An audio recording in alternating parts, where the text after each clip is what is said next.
This is the story of a man named Stanley. Stanley worked for a company in a big building where he was employee number 427. Employee number 427's job was simple. He sat at his desk in room 427 and he pushed buttons on a keyboard. Orders came to him through a monitor on his desk, telling him what buttons to push, how long to push them, and in what order. This is what employee 427 did every day of every month of every year. And although others might have considered it soul-rending, Stanley relished every moment that the orders came in, as though he had been made exactly for this job. And Stanley was happy. And then one day, something very peculiar happened. Something that would forever change Stanley. Something he would never quite forget. He had been at his desk for nearly an hour when he realized that not one single order had arrived on the monitor for him to follow. No one had showed up to give him instructions, call a meeting, or even say hi. Never in all his years at the company had this happened, this complete isolation. Something was very clearly wrong. Shocked, frozen solid, Stanley found himself unable to move for the longest time. But as he came to his wits and regained his senses, he got up from his desk and stepped out of his office.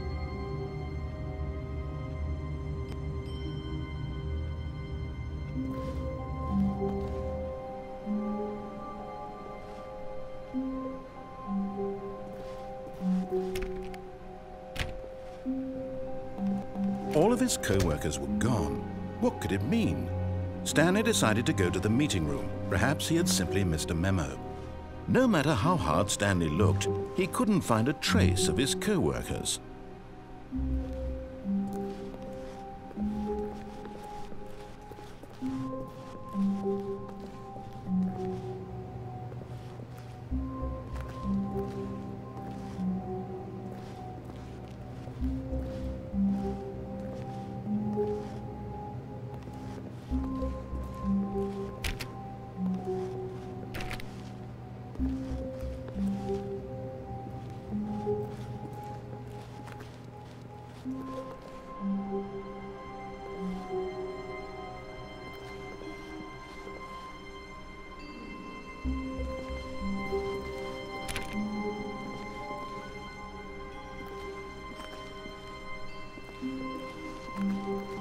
When Stanley came to a set of 2 open doors, he entered the door on his left.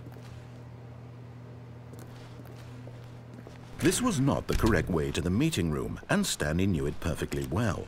Perhaps he wanted to stop by the employee lounge first, just to admire it.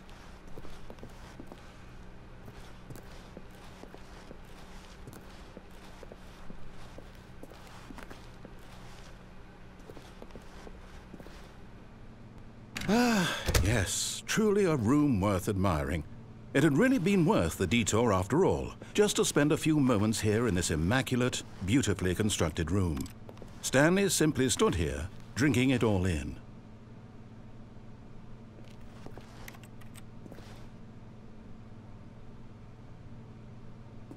Yes, really, really worth it being here in the room.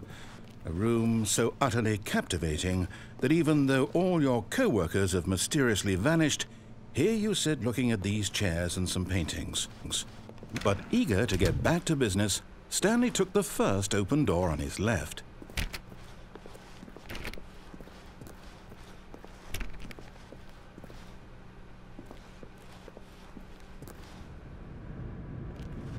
Stanley was so bad at following directions, it's incredible he wasn't fired years ago.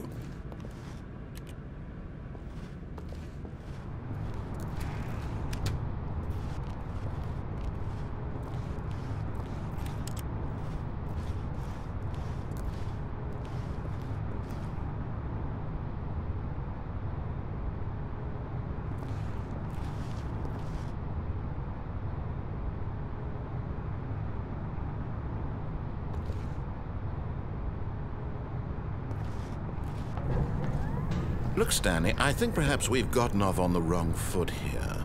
I'm not your enemy, really, I'm not. I realize that investing your trust in someone else can be difficult, but the fact is that the story has been about nothing but you all this time. There's someone you've been neglecting, Stanley. Someone you've forgotten about. Please, stop trying to make every decision by yourself. Now, I'm not asking for me, I'm asking for her. This is it, Stanley. Your chance to redeem yourself. To put your work aside, to let her back into your life. She's been waiting.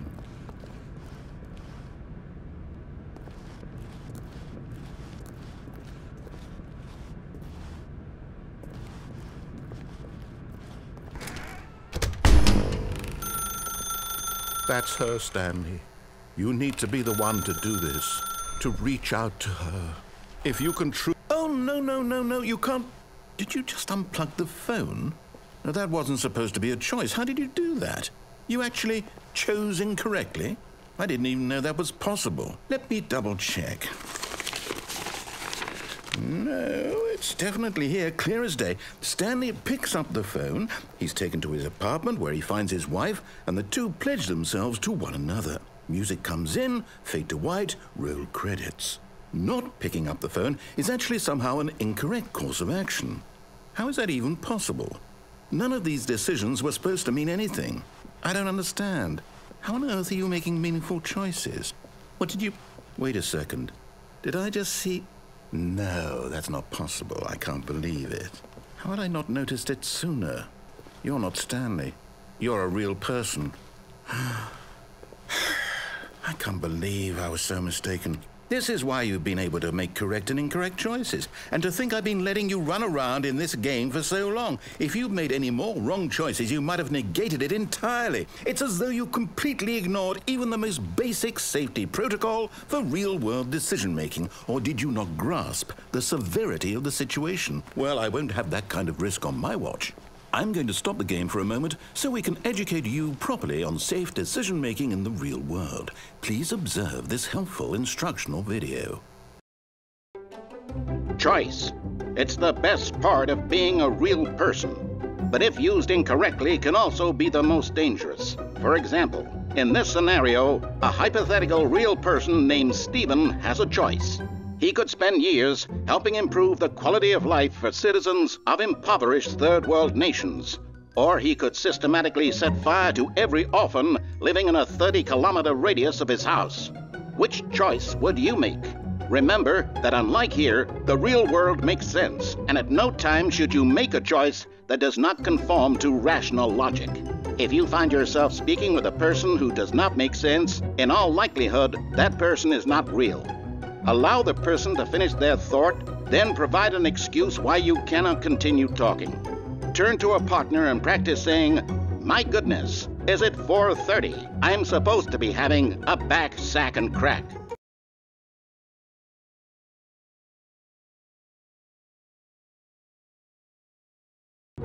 Excellent. Making choices on a regular basis is the best path to a healthy decision-making process. Most medical professionals recommend making at least 8 choices per day. Do you make more than 8? Less? And finally, if you begin to wonder if your choices are actually meaningful and whether you'll ever make a significant contribution to the world, just remember that in the vast infiniteness of space, your thoughts and problems are materially insignificant, and the feeling should subside. At this time, your instructor will guide you in an exercise to test and reinforce the material covered in this video. Welcome back. You may have noticed that this room has begun to deteriorate as a result of narrative contradiction. But not to worry. Now that you're properly informed on good decision-making, we're going to revisit a choice you made just a few minutes ago and see what the correct thing to do would have been. This way, please.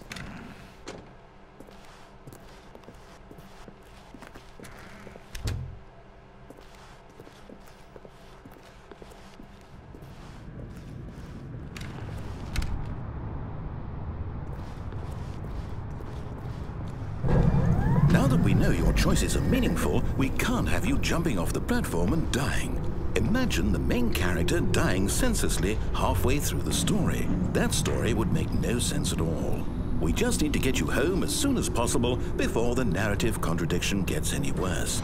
Unfortunately, it seems this place is not well equipped to deal with reality.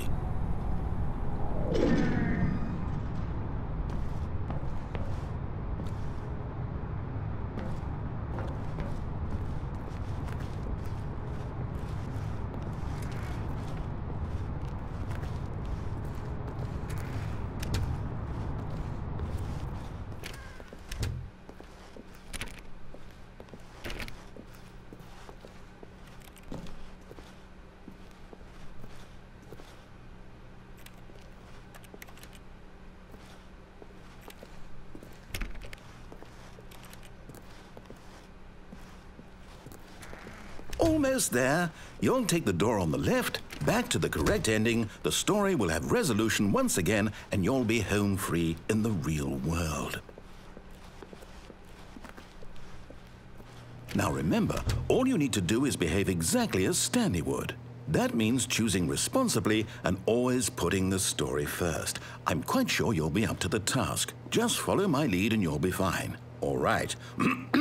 When Stanley came to a set of 2 open doors, he entered the door on his left. No! Why did you do that? Quickly, hurry back in the other direction. Perhaps we're not too late.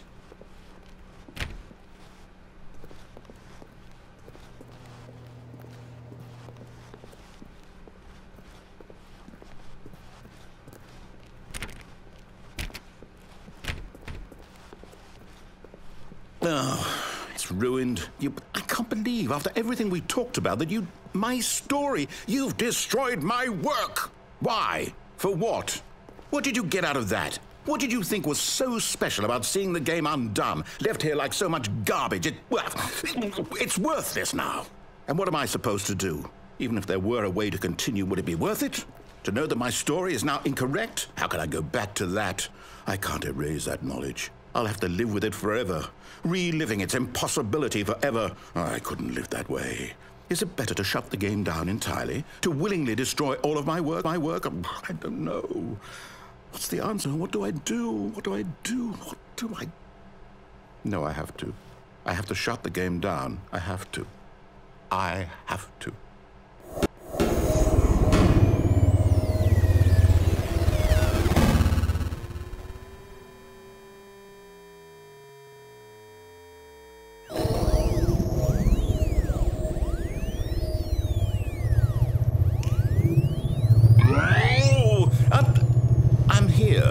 I'm still here in this pile of rubbish, with you who thought you were so clever.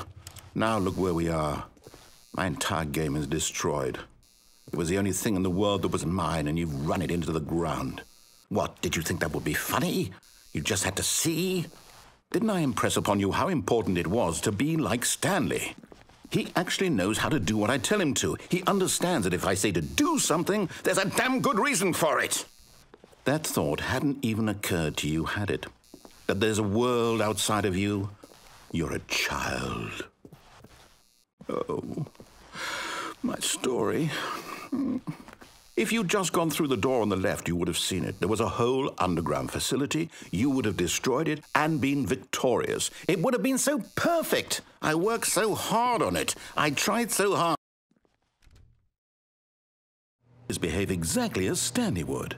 That means choosing responsibly and always putting the story first. I'm quite sure you'll be up to the task. Just follow my lead and you'll be fine. All right. When Stanley came to a set of 2 open doors, he entered the door on his left. No! Why did you do that? Quickly, hurry. Behave exactly as Stanley would. That means choosing responsibly and always putting the story first. I'm quite sure you'll be up to the task. Just follow my lead and you'll be fine. All right. When Stanley came to a set of 2 open doors, he entered the door on his left. No! Why did you do that? Quickly, hurry. behave exactly as Stanley would. That means choosing responsibly and always putting the story first. I'm quite sure you'll be up to the task. Just follow my lead and you'll be fine. All right. When Stanley came to a set of 2 open doors, he entered the door on his left.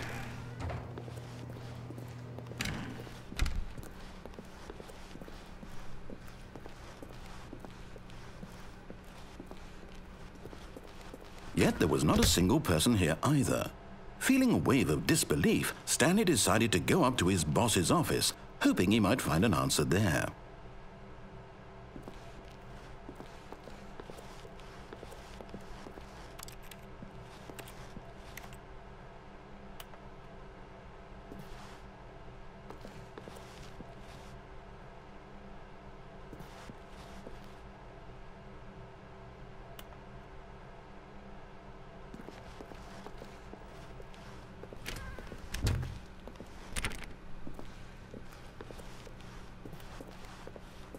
Coming to a staircase, Stanley walked upstairs to his boss's office.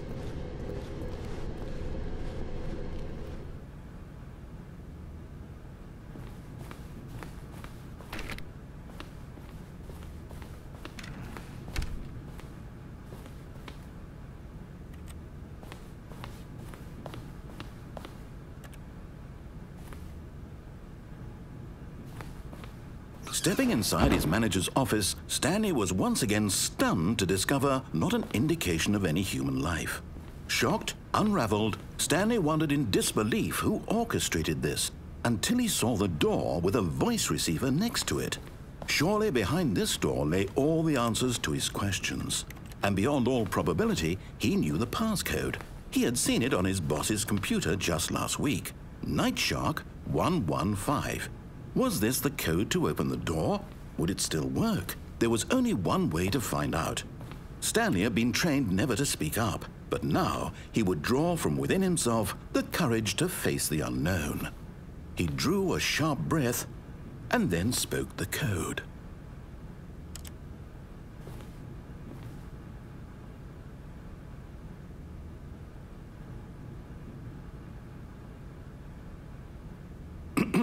Stanley spoke the code. Nightshark 115. He spoke it into the receiver, right there on the wall.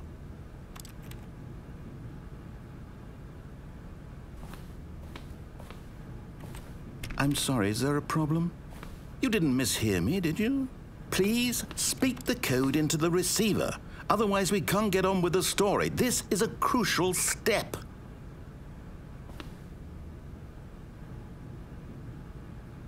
Okay, fine, you're not going to do it, but you know what? It's pretty humiliating to bring you this far, only for you to suddenly decide you have better things to do. I asked you for this one single thing, for your respect. The kind of respect Stanley shows for his choices. He knows what it means to take a story seriously.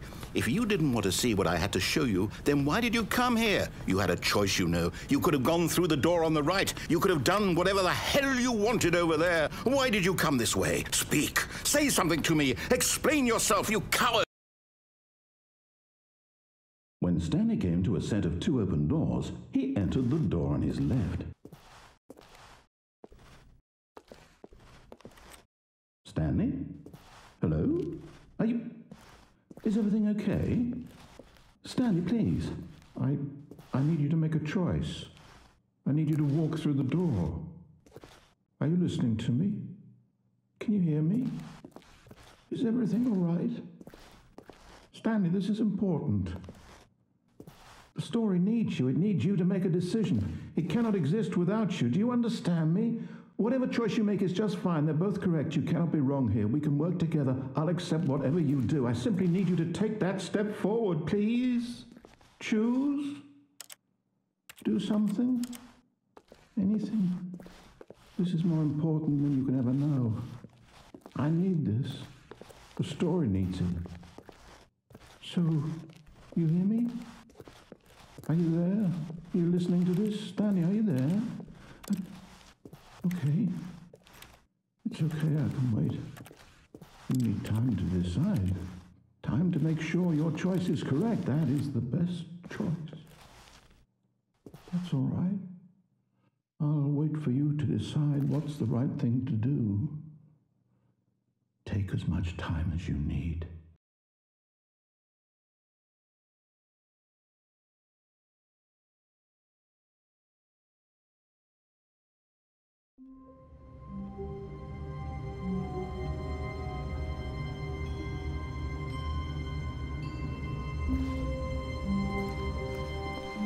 All of his co-workers were gone. What could it mean? Stanley decided to go to the meeting room. Perhaps he had simply missed a memo.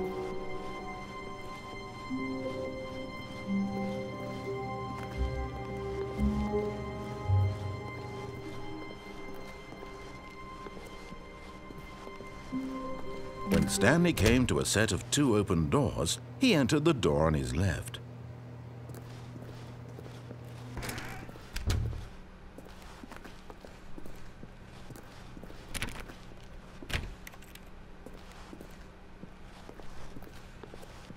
Yet there was not a single person here either. Feeling a wave of disbelief, Stanley decided to go up to his boss's office, hoping he might find an answer there.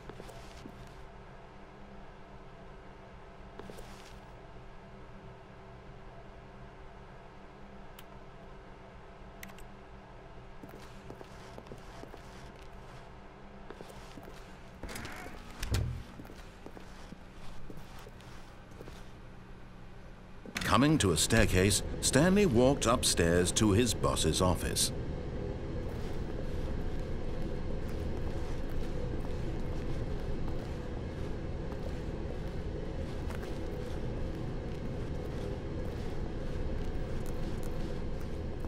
But Stanley just couldn't do it. He considered the possibility of facing his boss, admitting he had left his post during work hours. He might be fired for that. And in such a competitive economy, why had he taken that risk? All because he believed everyone had vanished? His boss would think he was crazy. And then something occurred to Stanley. Maybe, he thought to himself, maybe I am crazy. All of my co-workers blinking mysteriously out of existence in a single moment for no reason at all? None of it made any logical sense. And as Stanley pondered this, he began to make other strange observations. For example, why couldn't he see his feet when he looked down? Why did doors close automatically behind him wherever he went? And for that matter, these rooms were starting to look pretty familiar. Were they simply repeating? No, Stanley said to himself, this is all too strange. This can't be real. And at last, he came to the conclusion that had been on the tip of his tongue. He just hadn't found the words for it. "I'm dreaming!" he yelled. "This is all a dream." Oh, what a relief Stanley felt to have finally found an answer, an explanation. His co-workers weren't actually gone. He wasn't going to lose his job. He wasn't crazy after all. And he thought to himself, I suppose I'll wake up soon. I'll have to go back to my boring real-life job pushing buttons. I may as well enjoy this while I'm still lucid. So, he imagined himself flying and began to gently float above the ground. Then he imagined himself soaring through space on a magical starfield, and it too appeared. It was so much fun, and Stanley marveled that he had still not woken up. How was he remaining so lucid? And then perhaps the strangest question of them all entered Stanley's head. One he was amazed he hadn't asked himself sooner. Why is there a voice in my head dictating everything that I'm doing and thinking? Now the voice was describing itself being considered by Stanley, who found it particularly strange. I'm dreaming about a voice describing me, thinking about how it's describing my thoughts, he thought. And while he thought it all very odd and wondered if this voice spoke to all people in their dreams, the truth was that, of course, this was not a dream. How could it be? Was Stanley simply deceiving himself, believing that if he's asleep, he doesn't have to take responsibility for himself? Stanley is as awake right now as he's ever been in his life. Now, hearing the voice speak these words was quite a shock to Stanley. After all, he knew for certain, beyond a doubt, that this was in fact a dream. Did the voice not see him float and make the magical stars just a moment ago? How else would the voice explain all that? This voice was a part of himself too. Surely, if he could just... He would prove it. He would prove that he was in control, that this was a dream. So he closed his eyes gently, and he invited himself to wake up. He felt the cool weight of the blanket on his skin, the press of the mattress on his back, the fresh air of a world outside this one. Let me wake up, he thought to himself. I'm through with this dream. I wish it to be over. Let me go back to my job. Let me continue pushing the buttons. Please, it's all I want. I want my apartment, and my wife, and my job. All I want is my life exactly the way it's always been. My life is normal. I am normal. Everything will be fine. I am okay.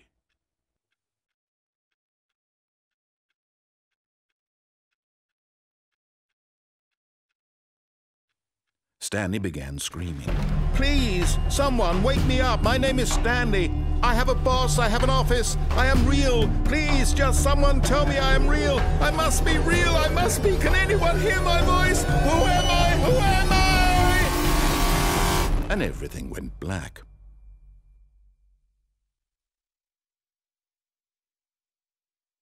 This is the story of a woman named Mariela. Mariela woke up on a day like any other. She arose, got dressed, gathered her belongings, and walked to her place of work. But on this particular day, her walk was interrupted by the body of a man who had stumbled through town talking and screaming to himself, and then collapsed dead on the sidewalk. And although she would soon turn to go call for an ambulance, for just a few brief moments she considered the strange man. He was obviously crazy. This much she knew. Everyone knows what crazy people look like. And in that moment, she thought to herself how lucky she was to be normal. I am sane. I am in control of my mind. I know what is real and what isn't. It was comforting to think this, and in a certain way, seeing this man made her feel better. But then she remembered the meeting she had scheduled for that day. The very important people whose impressions of her would affect her career, and by extension, the rest of her life. She had no time for this, so it was only a moment that she stood there, staring down at the body. And then she turned and ran.